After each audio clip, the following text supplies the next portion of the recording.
Jai Shri Krishna Chaitanya Prabhu Nityananda Shri Advaita Gadadhar Shivasadi Gaur Bhaktavinda. Hare Krishna Krishna Krishna Hare Hare, Hare Rama Ram Ram Hare Hare. Reading from Krishna Book, Volume 2, Chapter 32, Prayers by the Personified Vedas. And this is a continuation. This is part 7 of these prayers. So, similarly, impersonalists, headed by Ashtavakra and later on by Sankaracharya, accept the impersonal Brahman effulgence as the cause of everything.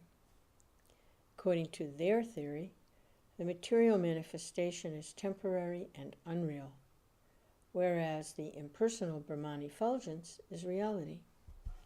But this theory cannot be supported either, because the Lord himself says in Bhagavad-gītā that this Brahman effulgence is resting on his personality. It's also confirmed in Brahma Samhita that the Brahman effulgence is the personal bodily rays of Krishna. As such, impersonal Brahman cannot be the original cause of the cosmic manifestation. The original cause is the all-perfect, sentient personality of Godhead, Govinda. The most dangerous theory of the impersonalists is that when God comes as an incarnation, he accepts a material body created by the three modes of material nature. This Mayavadi theory has been condemned by Lord Chaitanya as most offensive. He has said that anyone who accepts the transcendental body of the personality of Godhead to be made of this material nature commits the greatest offense at the lotus feet of Vishnu. Similarly, the Bhagavad-gītā also states that only the fools and rascals deride the personality of Godhead when he descends in a human form. Lord Krishna, Lord Ram, and Lord Chaitanya actually moved within human society as human beings.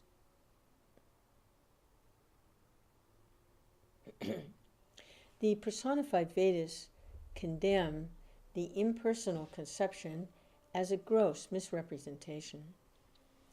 In Brahma Samhita, the body of the Supreme Personality of Godhead is described as Ananda Chinmaya Rasa.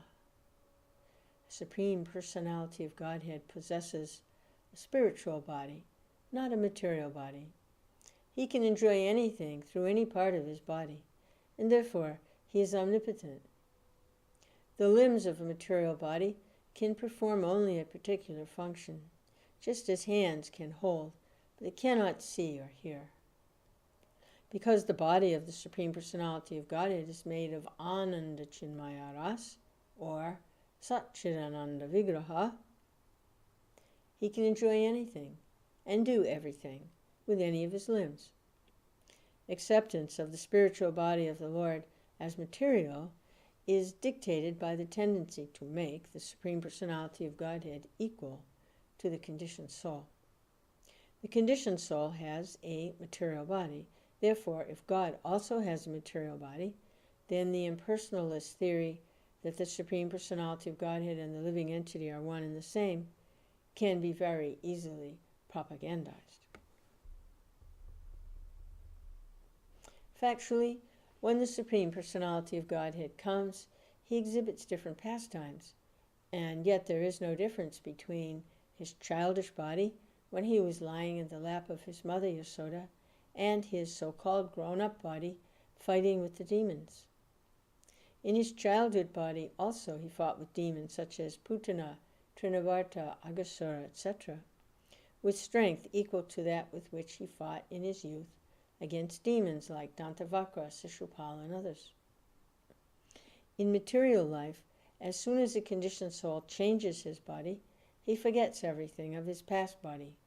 But from the Bhagavad-gītā we understand that Krishna, because he has a Sat Chit Ananda body, did not forget instructing the sun god about Bhagavad-gītā millions of years ago.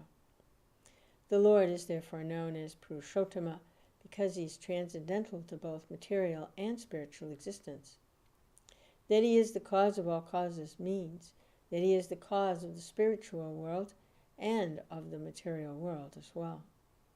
The Supreme Personality of Godhead is omnipotent and omniscient. And therefore, because a material body can be neither omnipotent nor omniscient, the Lord's body surely is not material. The Mayavad theory that the personality of Godhead comes within this material world with a material body cannot be supported by any means. It is concluded that all the theories of the material philosophers are generated from the temporary, illusory existence like the conclusions in a dream. Such conclusions certainly cannot lead us to the absolute truth. The absolute truth can only be realized through devotional service. As the Lord says in Bhagavad-gītā, Bhaktyamam abhijananti. Only by devotional service can one understand me. Srila Sridhar Swami has composed a nice verse in this regard which states, My dear Lord, let others be engaged in false argument and dry speculation, theorizing upon their great philosophical theses. Let them loiter in the darkness of ignorance and illusion, falsely enjoying as if very learned scholars, although they are without knowledge of the Supreme Personality of Godhead. As far as I am concerned, I wish to be liberated simply by chanting the holy names of the all-beautiful Supreme Personality of Godhead. Madhava, Vamana, Trunayana, Sankarshan, Shripati, Govinda. Simply by chanting his transcendental names, let me become free from the contamination of this material.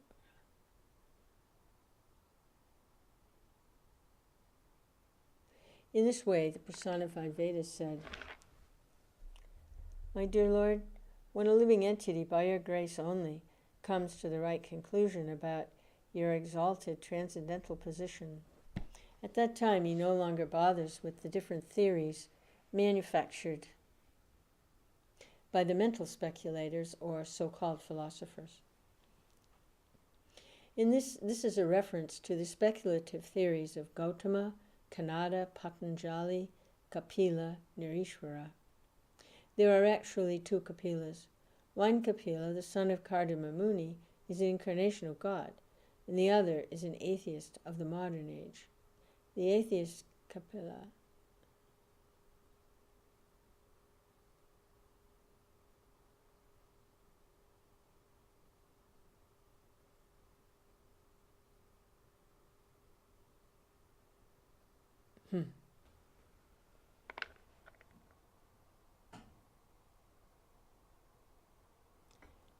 The atheist Kapila is often misrepresented to be the Supreme Personality of Godhead who appeared as the son of Kardama Muni during the time of Swayambhuva Manu. Lord Kapila, the incarnation of God, appeared long, long ago. The modern age is the age of Vaivasvata Manu, whereas he appeared during the time of Swayambhuva Manu. According to Mayavadi philosophy, this manifested world, or the material world, is mithya, or maya, false. Their preaching principle is Brahma Satya Jagat Mita. According to them, only Brahman effulgence is true, and the cosmic manifestation is illusory or false. But, according to Vaishnava philosophy, this cosmic manifestation is caused by the Supreme Personality of Godhead. In the Bhagavad-gītā, the Lord says that he enters within this material world by one of his plenary portions, and thus the creation takes place. From the Vedas also we can understand that this asat, or temporary cosmic manifestation, is also an emanation from the Supreme Sat, or fact. From the Vedanta Sutra also, It is understood that everything has emanated from the Supreme Brahman. As such, the Vaishnavas do not take this cosmic manifestation to be false. The Vaishnava philosopher sees everything in this material world in relationship with the Supreme Lord.